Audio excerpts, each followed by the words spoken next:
মাত্র ১ বছর ১০ মাস বয়সেই অনেক কিছু তার মুখস্থ। অনর্গল বলে যেতে পারে বিভিন্ন দেশের রাজধানীর নাম, বিভিন্ন পশু পাখির নাম এবং বিভিন্ন পশু পাখিদের আওয়াজ। বিশ্ববিখ্যাত ব্যক্তিদের নামও বলতে পারে, এমন প্রতিভার সম্মানও পেয়েছে সে। সেই ছোট্ট সয়ন্ত্রী চট্টরাজের নাম উঠেছে এবছরের ইন্ডিয়া বুক অফ রেকর্ডসে। মেয়ের এই সাফল্যে আনন্দে ভাসছেন বাবা মা। পুরাতন মালদা ব্লকের শাহপুর অঞ্চলের বাগানপাড়া এলাকায় সয়ন্ত্রীর বাড়ি। বাবা সন্দীপন চট্টরাজ পেশায় প্রাইমারি স্কুল শিক্ষক, মা পায়েল ভাতুরী পেশায় সরকারি স্বাস্থ্যকর্মী। সম্প্রতি ইন্ডিয়া বুক অফ রেকর্ডসের তরফে দেশজুড়ে ট্যালেন্ট সার্চ হয়েছিল। গত 25শে অক্টোবর অনলাইনে সেই প্রতিযোগিতায় অংশ নেয় সয়ন্ত্রী। প্রতিযোগিতায় তাকে 7 ধরনের প্রশ্ন করা হয়। তার মধ্যে ছিল বিভিন্ন দেশের রাজধানীর নাম, বিভিন্ন পশু পাখির নাম এবং তাদের আওয়াজ, ছবি দেখে বিখ্যাত ব্যক্তিদের নাম বলা, এছাড়া বিশ্বের 3টি বিখ্যাত কোম্পানির মালিকের নাম সহ ইত্যাদি। প্রায় প্রতিটিরই সঠিক উত্তর দেয় সয়ন্ত্রী। গত চলতি মাসে সন্দীপন বাবুকে ইন্ডিয়া বুক অফ রেকর্ডসের তরফে জানানো হয় তার মেয়ে প্রতিযোগিতায় সফল হয়েছে, তার নাম ইন্ডিয়া বুক অফ রেকর্ডসে উঠেছে। ইতিমধ্যেই পার্সেলের মাধ্যমে নিজের পুরস্কারও পেয়ে গিয়েছে সয়ন্ত্রী।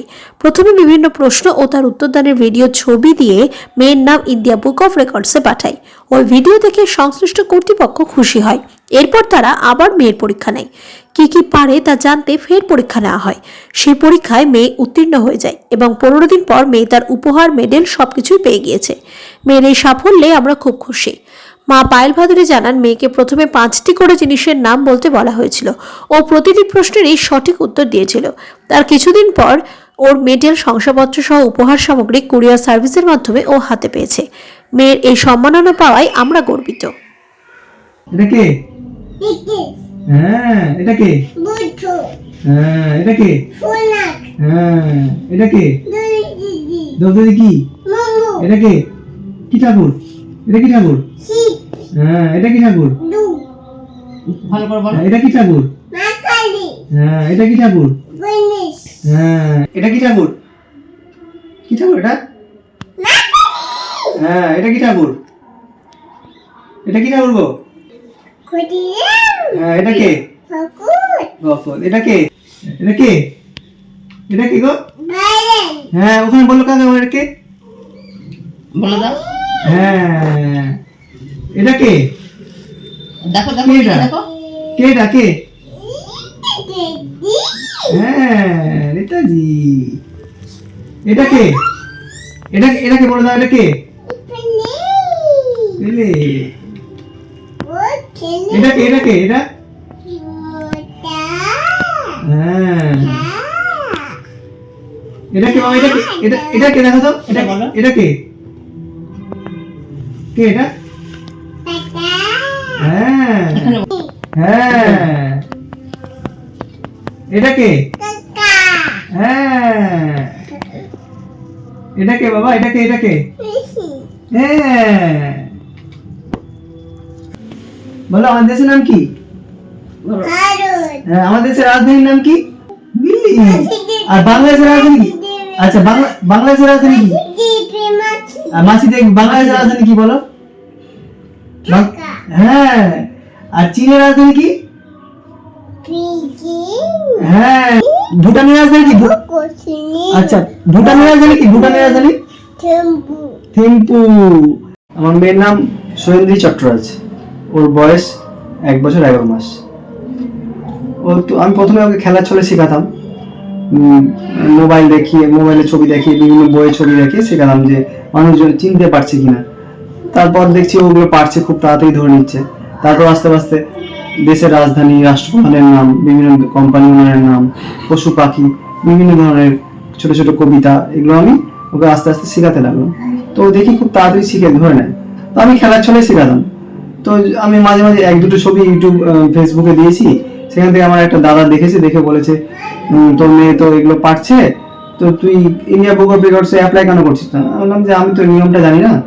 তখন দাদা আমাকে বললো, সেই অনুযায়ী আমি অ্যাপ্লাই করেছিলাম।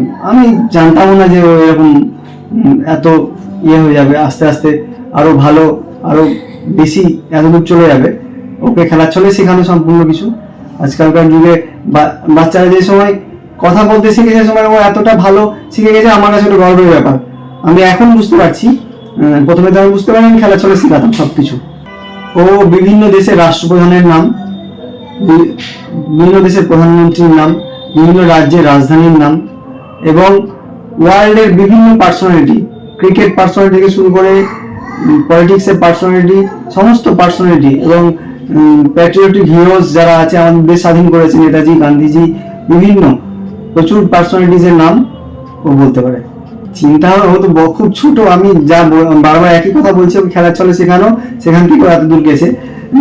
চিন্তা ভাবনা বলতে যদি ওর এখন যেদিকে যায়, ম্যাকটা যেদিকে যায়, এখন আরো বড় হবে, কিন্তু আমার চাই যে এরপরে ইন্ডিয়া বুক অফ রেকর্ডস এর পরে যদি ও Limca book of records, Guinness book of records, এগুলোতে ওর ভিডিওস গুলো পাঠাবো, অ্যাপ্লিকেশন করব, যদি হয় হবে, নাহলে ওর যদি খেলাধুলার দিকে মন চায় তো খেলাধুলার দিকে যাবে, ওর যদি পড়াশোনার দিকে মন চায় পড়াশোনার দিকে যাবে, ও যেরকম চায় আমি সেরকমই ওকে হেল্প করবো। বাসী, শহরবাসী সবাই চারিদিক থেকে এত জনপ্রিয়তা, আমি তো কোনোদিনও ভাবিনি জনপ্রিয়তা কি জিনিস, সেই জিনিসটা আগে টিভিতে দেখতাম, এখন ভালো লাগছে, সবাই বলছে মেয়ের নামে আমাকে চিনতে পারছে, খুব ভালো লাগছে, খুবই ভালো লাগছে। মানে এই ফিলিংস হয়তো আমি ভাষাতে যেটুকু বললাম এটা প্রকাশ করতে পারবো না, প্রকাশ করা যাবে না। পরিবারে আমরা 4 জন, আমি প্রাইমারি স্কুল টিচার, আমার ওয়াইফ স্বাস্থ্যকর্মী। আমরা তো ভাবতেই পারিনি, ওকে আমরা বাড়িতে ওর মা বাবা দুজনেই চলে যায়, আর আমার কাছেই বেশি থাকে। আমার কাছ থেকেই যা কিছু হয়তো একটু শিখে, ওর বাবা যেগুলো শেখায় সেগুলো আমি একটু 2-1 বলি, সেগুলো সব স্মরণ শক্তিটা ভীষণ ওর। এটা থেকে বুঝতে পারছি যে ও হয়তো একটা কিছু হতে পারে, এইরকম মনোভাব আমাদের।